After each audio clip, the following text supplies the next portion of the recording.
네, 안녕하십니까. 토스증권 시큐리티 엔지니어 허희성입니다. 네, 많이 참석해 주셔서 정말 감사드리고요. 제가 감기 기운이 있어가지고 하는 도중에 기침을 하더라도 좀 양해 말씀 부탁드리겠습니다.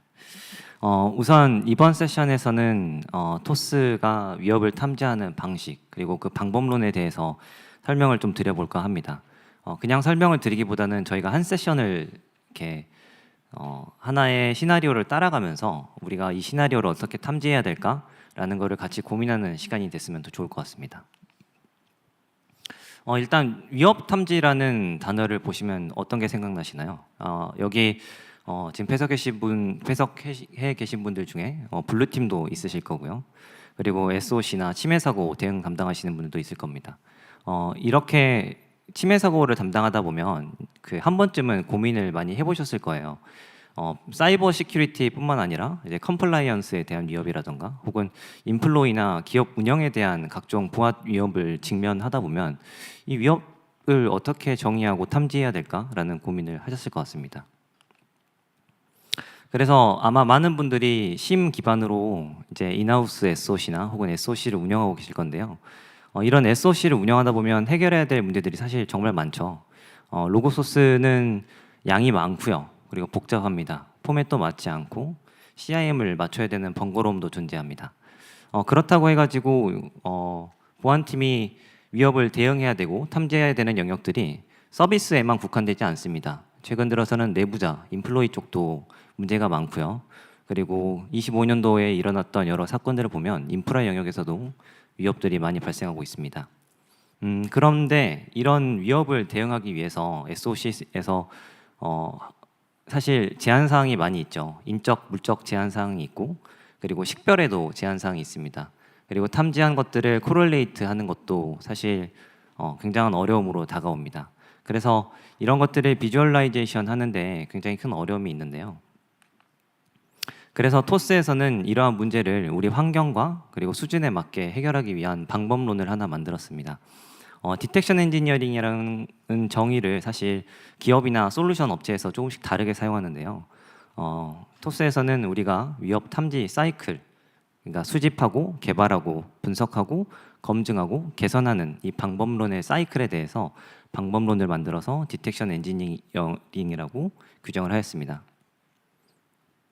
이번 세션에서는 그 중에 가장 중요하고 사이클을 돌리는데 첫 번째가 되는 수집과 분석에 대해서 이야기를 좀 해보려고 해요. 그래서 특정한 케이스를 보면서 탐지 시나리오를 개발하는 과정을 좀 같이 따라가 보겠습니다. 네, 일단 설명드릴 케이스는 모두 모의 케이스입니다. 모의 케이스이고 나오는 데이터도 모두 모의 데이터임을 인지를 해주시면 감사하겠고요. 토스 증권을 쓰시는 분들은 아마 커뮤니티라는 기능을 굉장히 자주 사용하실 것 같아요. 그래서 커뮤니티 기능에서는 이제 타 유저들과 소통을 할 수가 있고 그 타 유저에게 자신의 거래 내역을 공개를 할 수가 있습니다. 그런데 이 거래 내역을 조회하는 API에 취약점이 있다고 가정을 하겠습니다. 그래서 네, 죄송합니다. 서비스 영역에서 발생한 케이스이고 액터는 이러한 취약점을 이용해서 저희 쪽에 크롤링이나 리딩을 하려는 리딩방 업자로 보시면 될 것 같습니다. 일단은 이러한 취약점들이 발생을 하면 사실 보안적 이외에도 비즈니스적으로도 문제가 굉장히 크죠. 그래서 그런 케이스들을 좀 같이 갖고 오기 위해서 크롤링이라는 단어를 좀 썼는데요. 일단은 이런 취약점은 아마 많이 보셨을 겁니다. 해당 취약점은 유저가 거래 내용을 공개하지 않도록 설정을 하면 디스클로저라는 필드를 보고 이 디스클로저 필드가 true면은 UI에서 클라이언트에서 공개를 하지 않는데요. 서버는 이 디스클로저 필드가 on이든 off든 상관없이 데이터를 모두 뱉어내는 그런 구조로 만들어져 있습니다. 그렇기 때문에 공격자나 크롤러가 자신이 원하는 뭐 매매대회 1등, 인플루언서 아이디 등을 임의로 입력해가지고 정보를 가져올 수 있는 그런 취약점으로 가정을 하고 넘어가 보겠습니다. 그러면 저희는 여기서 무엇을 탐지해야 될까요? 이러한 케이스를 예방하기 위해서 혹은 탐지하기 위해서 어떤 것을 먼저 살펴봐야 될까요? 아마 머리에서 가장 먼저 떠오르시는 분들은 그러면 우리가 문제가 되는 API를 탐지를 해보자 라는 생각을 하셨을 겁니다. 이게 지금 주로 저희가 탐지하는 임팩트 기반의 탐지인데요. 그러면은 이 API만 문제일까요? 우리가 사실 취약한 API를 탐지하겠다라고 하는 거는 이 취약한 API라는 걸 이미 식별하고 있어야 가능한 경우입니다. 그러면 그 다른 API들은 어떻게 탐지를 해야 되죠? 다른 API들은 이런 문제가 없을까요? 혹은 보안팀에서 사용하고 있는 시그니처 장비, IDS, IPS, WAF나 이런 것들을 동원할 수도 있을 것 같고요. 혹은 공격자 IP의 레퓨테이션 같은 TI 정보를 활용을 하려고 시도를 해볼 수 있을 것 같습니다. 그런데 공격자가 IP나 HTTP 헤더 그리고 정상 사용자와 구분이 어려운 정도의 API 스펙이나 로직을 모두 이해하고 있다면 탐지가 가능할까요? 완벽하게 에뮬레이트된 통신이어가지고 저 API를 찌르는 통신 자체가 정상 사용자와 구분이 어렵다면 아마 단일 패킷 단위를 탐지하는 IDS나 WAF나 이런 장비로는 사실 탐지가 어려울 겁니다. 우리는 여기서 위협을 바라보는 관점에 대해서 조금 더 고민을 해봐야 될 것 같습니다. 위협을 탐지하기 위해서는 우리에게 영향을 미치는 것을 탐지하려는 경향이 우리는 강합니다. 그래서 사실 우리는 내부자이기 때문에 이 부분이 취약할 거야 라는 생각을 많이 하고 있고, 그리고 식별을 통해서 이 부분이 취약하니까 이 부분을 모니터링 하자라는 생각을 아마 굉장히 많이 하셨을 것 같아요. 그래서 생성되는 탐지의 규칙들을 보면 무언가가 실패하거나 무언가가 성공하거나 이런 거를 탐지하는 룰들이 많이 양산되곤 합니다. 하지만 침해 사고를 경험해 보신 분들은 아시겠지만 대부분의 사고들은 저희가 인지하지 못하고 있는, 그러니까 관리되지 않는 영역들에서 발생을 하게 됩니다. 영향력 관점에서만 위협을 바라보게 되면 그 전에 발생하는 이상 징후와 이런 것들을 사실 무시하게 되는 것이죠. 사실 행위자들은 우리가 어느 부분이 뚫릴지 모릅니다. 그렇기 때문에 제가 주장하는 바는 이러한 탐지 행위도 동일하게 가정을 하고 탐지하는 게 바람직하다고 생각합니다. 그렇게 위협을 바라보는 관점을 임팩트뿐만 아니라 이상행위, 즉 어노멀리 탐지를 병행해야 된다고 생각합니다. 이러한 기조는 사실 마이터텍이나 이런 프레임워크가 말하는 프로시저와 비슷한 결이라고 보시면 됩니다. 그렇다면 우리는 어노멀리를 어떻게 정의해야 될까요? 토스에서는 이제 로그나 행위자를 바라봤을 때 양 끝단, 그러니까 표준 분포도의 양 끝단에 있는 행위를 어노멀리라고 정의를 하였습니다. 예를 들면 400 에러를 분당 5회 이상 발생시키는 IP가 전체 IP 풀의 2에서 5% 정도다라고 했었을 때는 표준 분포도의 양 끝단이라고 볼 수가 있겠죠. 그래서 이런 것들을 어노멀리라고 규정을 하고 있고, 이런 어노멀리를 모아서 코릴레이트 한 다음에 탐지를 하는 것을 어노멀리 디텍션이라고 부르고 있습니다. 그럼 돌아와서 저희가 방금 전에 보았던 케이스를 두고 여기서 어노멀리가 무엇일까 한번 고민을 해보겠습니다. 우선 정상 사용자가 행위에서 벗어나는 것을 저희가 어노멀리라고 지정을 하였죠. 그렇기 때문에 비정상적인 API 사용 패턴을 어노멀리라고 볼 수 있을 것 같습니다. 하나의 IP가 하나의 API 스키마를 스팸하는 경우, 그리고 평균보다 높은 에러 레이트를 우리가 어노멀리라고 잡을 수 있을 것 같습니다. 그 다음에는 임팩트 기반의 시그니처라든가 혹은 공격자가 비정상적인 유저 에이전트를 썼다던가 했었을 때 탐지를 할 수가 있을 것 같고요. 그리고 아마 서비스 로직을 좀 이해하고 계신다면 우리 서비스가 사용하고 있는 각종 헤더들이나 파라미터들이 없이 들어왔을 때 오토메이션 트래픽이라는 것을 탐지할 수 있을 것 같습니다. 여기서 좀 더 나가서 이제 서버 개발이나 데브옵스 쪽에서 사용하고 계시는 에러 레이트 혹은 비정상적인 에러 메시지라던가 혹은 서버 사이드 패닉을 일으키는 것들을 좀 더 탐지를 해볼 수 있을 것 같습니다. 네, 그래서 임팩트뿐만 아니라 어노멀리를 같이 탐지를 해야 되고요. 어노멀리를 코릴레이트 해가서 서스피셔스를 탐지할 수가 있습니다. 그러면 여기서 사실 어노멀리만 탐지를 하면 이상행위를 탐지하기에는 오탐이 너무 많죠. 400 에러를 많이 일으킨다고 해서 모두 탐지할 수는 없으니까요. 그렇기 때문에 실제 케이스를 잡으려면 코릴레이트를 작성해야 되고요. 코릴레이트를 작성해서 시나리오를 작성해야 됩니다. 그러면은 코릴레이트를 어떻게 해야 될까요? 일단 스플렁크에 좀 익숙하지 않은 분께 좀 양해를 구하고 지나가겠습니다. 이게 스플렁크 기준이고요. 일단은 우리가 앞서 정의한 어노멀리는 최대한 작은 단위로 잘라서 탐지를 해야 됩니다. 그리고 서머리 인덱스처럼 특정 인덱스에 탐지한 내용들을 다시 집어넣는 것을 추천드립니다. 이렇게 인덱스를 따로 구성하는 이유는 이러한 인덱스를 구성했었을 때 들어가는 데이터들의 CIM 같은 거를 맞추기가 훨씬 용이하기 때문입니다. 그래서 코드 단으로 좀 설명을 드리면 500 에러를 여러 번 발생시킨 싱글 IP가 지금 뭐 5분당 3회 이상 발생시킨 IP가 서머리 인덱스에 집어넣게 되고요. 집어넣을 때는 인포 500 에러 싱글 바이 IP 이렇게 해서 집어넣게 되겠습니다. 네. 그러면 이렇게 집어넣은 작은 단위 어노멀리를 어떻게 사용을 하냐? 여기서는 더 높은 수준의 그 서버리티를 가진 이벤트를 발생시킬 때 써먹을 수가 있습니다.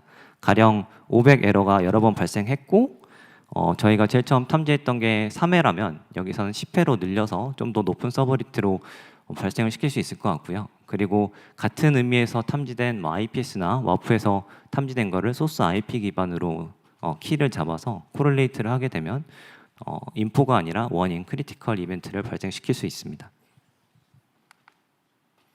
그래서 위험도가 낮은 작은 단위의 어노멀리를 우선 탐지를 하시고요. 그 다음에 서머리 인덱스에 CIM을 맞춰서 넣은 다음에 멀티 로그 소스 기준으로 코릴레이트를 걸어서 디텍션 레이어를 구현을 할 수가 있습니다. 네, 앞서 설명드린 탐지 방식을 좀 더 다이어그램으로 편하게 한번 풀어보도록 하겠습니다. 일단은 트래픽이 들어오게 되면 우선 구성에 따라 다르겠지만 경계 네트워크에 있는 CDN이나 혹은 와프 혹은 온프레임 기준에 있는 IPS나 IDS를 탐지하게 되겠죠. 그래서 여기서 뭐 탐지를 할 수도 있고요. 탐지를 못할 수도 있지만 일단 비정상 유저 에이전트를 썼다는 가정을 하에 비정상 유저 에이전트가 탐지됐다고 가정을 하겠습니다. 이렇게 탐지된 유저 에이전트들은 마찬가지로 서머리 인덱스에 집어넣으시게 되고요. 서머리 인덱스에서 다시 재기 호출을 통해 가지고 뭐 가령 분당 200회, 300회 이상 발생했었을 경우에는 유저 그 레인 리미트 규칙을 걸어 가지고 좀 더 높은 서버리티 이벤트를 발생시킬 수가 있습니다. 네, 그 다음에는 이제 트래픽이 엔진엑스하고 서버단까지 들어오게 되겠죠. 비정상적인 400 에러를 많이 올리게 되고 그 다음에 비정상적인 API 패턴을 사용하게 되어서 400 에러 서지라든가 아이도어 패턴 얼럿 같은 게 가장 낮은 단위 인포 수준으로 서머리 인덱스에 쌓이게 됩니다. 마찬가지로 서버단에서도 그 500 에러의 서지라든가 비정상적인 500 에러 메시지라든가 혹은 자바 스프링 쪽 입섹션 에러가 났다라든가 이런 비정상적인 활동을 잡아서 인덱스에 넣을 수 있게 됩니다. 이렇게 각 트래픽이 흐르는 계층에 디텍션 레이어를 깔아놓게 되면요. 탐지된 이벤트를 기반으로 코릴레이트를 걸 수가 있게 됩니다. 가령 400 에러를 일으켰는데 이 400 에러를 일으킨 IP가 이 앞단에서 IDS나 IP에서 탐지가 됐다. 그렇게 되면 서스피셔스한 IP가 에러 서지를 일으켰다라고 워닝이나 크리티컬 이벤트를 울릴 수 있는 겁니다. 그리고 이 탐지 레이어를 모두 통과하거나 그리고 통과하면서 이벤트를 모두 저희가 정의한 어노멀리를 모두 걸게 되면 좀 더 높은 단계, 그러니까 오탐이 굉장히 낮은 정탐일 확률이 굉장히 높은 이벤트를 잡을 수 있게 되는 거죠. 이렇게 되면 특정 임팩트에 초점을 맞추지 않은 어노멀리 기반 디텍션을 할 수가 있는 것입니다. 그래서 서스피셔스한 IP가 시그니처를 가지고 있었고 에러 서지를 발생시켰다. 이런 식으로 저희가 확인을 할 수가 있게 되는 것입니다. 하지만 이렇게 디텍션 레이어를 좀 구성을 하려다 보면 좀 고민이 많으실 거예요. 디텍션 레이어를 구성하려고 IDS, IPS, 뭐 와프, 엔진엑스, 그다음에 서버 로그까지 모두 수집을 해야 되고 이렇게 수집한 로그들이 너무 방대하고 양이 많기 때문에 보안팀에서는 이런 로그들을 수집하는데 굉장히 부담스러워하죠. 그래서 토스에서는 보안 로그에 대한 데이터 모델을 가져가시는 것을 좀 추천을 드립니다. 저희가 보안이 사용하는 데이터를 보았을 때 크게 총 4단계로 좀 나눠 보았는데요. 레이어가 낮으면 낮을수록 그 양은 많아지고 그러니까 서버리티는 낮아집니다. 가령 엔진엑스 로그라든가 뭐 OS 오딘 로그라든가 클라우드 트레일 로그 같은 것이 그런 대상이 될 수가 있습니다. 그 반대로 스플렁크에서 직접 정탐으로 찍힌 이벤트들 에비던스라든가 IOC라든가 TI 정보 같은 경우들은 사실 정탐률이 굉장히 높고 가치 있는 데이터라고 볼 수가 있겠죠. 그렇기 때문에 이렇게 레이어를 나눠서 데이터를 좀 바라보고 있고요. 그러면은 가장 어려웠던 대용량 데이터를 어떻게 실을 것이냐. 토스에서는 엔진엑스와 오딘로그, 클라우드 트레일 같은 경우에는 사실 데이터 볼륨이 많기 때문에 저희가 접근했던 어노멀리, 그러니까 표준 분포도의 양 끝단을 잡는데 훨씬 용이합니다. 클라우드 트레일로 좀 설명을 드려보면 가령 특정 ARN이 뭐 3분 이내에 20회 이상의 액세스 디나이 이벤트를 일으켰다. 이렇게 어노멀리를 정의를 하셨으면 이런 어노멀리 정의한 것들을 클라우드 트레일을 쌓고 있는 대용량 데이터 레이크라든가 혹은 데이터 웨어하우스에 질의를 하신 다음에 질의되어서 나온 데이터만 스플렁크에 보딩하는 방식으로 스플렁크의 부하를 줄이고 데이터를 가공해서 쓸 수가 있는 것입니다. 그리고 레이어 2에서는 보안팀이 임의로 시그니처를 작성할 수 있는 IPS나 IDS 혹은 가드듀티, 엔드포인트 이벤트들이 레이어 2가 되겠습니다. 이렇게 레이어 3까지 데이터들을 어노멀리 기준으로 모두 작성을 해서 따로 서머리 인덱싱을 하게 되면 인덱스에 들어가 있는 데이터들이 모두 가치 있고 코릴레이트 될 수 있는 데이터로 변화하게 되는 것입니다. 그래서 우리가 이렇게 어노멀리 디텍션을 하고 이 작은 단위로 잘라서 서머리 인덱스에 넣으면 우리가 무엇을 얻게 될까요? 만약에 방금 전 공격자가 1.1.1이라는 IP를 가지고 들어왔다고 했었을 때 이 서머리 인덱스에 그 단순한 질의만 해도 이 공격자가 어떤 행위를 했었는지 다 알 수 있게 되는 것입니다. 1.1.1을 서머리 인덱스에 조회를 했을 때 서스피셔스 유저 에이전트를 들고 있고 국내 IP가 아니고 스레드 인텔리전스를 가지고 있으며 400 에러를 서지시켰고 자바 스프링 입섹션 에러를 발생시켰다라고 알 수가 있는 것이겠죠.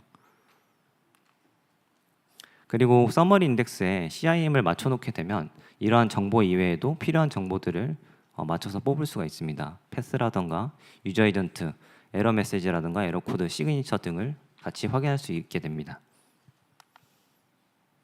네, 앞서 설명드린 디텍션 엔지니어링은 토스 SOC 아키텍처 모듈 중에 하나입니다. 여기서 잘 정리된 위협 탐지 내용들은 LLM 자동화나 AI 분석에 아주 큰 도움이 됩니다.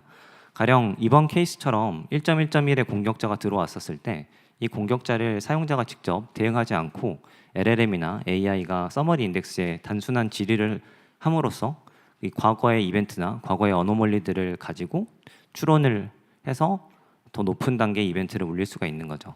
그래서 LLM의 추론 성능에 따라 다르겠지만 사용자가 직접 코릴레이트를 높은 단계의 코릴레이트를 짜지 않고 LLM을 사용했었을 때도 더 좋은 효과를 누릴 수가 있습니다. 네, 이번 세션에서는 이 디텍션 엔지니어링에 대해서 좀 설명을 드렸어요. 사실 지금 보시는 아키텍처가 완성된 부분은 아니고 조금 둥강둥강 빠진 부분이 많은데 나중에 기회가 된다면 다른 영역들도 좀 같이 소개를 드릴 수 있는 기회가 있으면 좋을 것 같습니다. 여기까지 토스가 위협을 탐지하는 방법론과 그 사례에 대해서 사례를 중심으로 좀 설명을 드렸는데요. 네, 사실 네. 꼭 하고 싶은 말 하라고 해가지고 저희 토스증권 사람 뽑습니다. 이거 혼자서 하는데 너무 힘듭니다. 네, 어노멀리 맨날 찍고 있는데 죽을 것 같거든요. 그러니까 저희 JD 열었는데 좀 많이 관심을 좀 가져주시면 감사하겠습니다. 네, 감사합니다.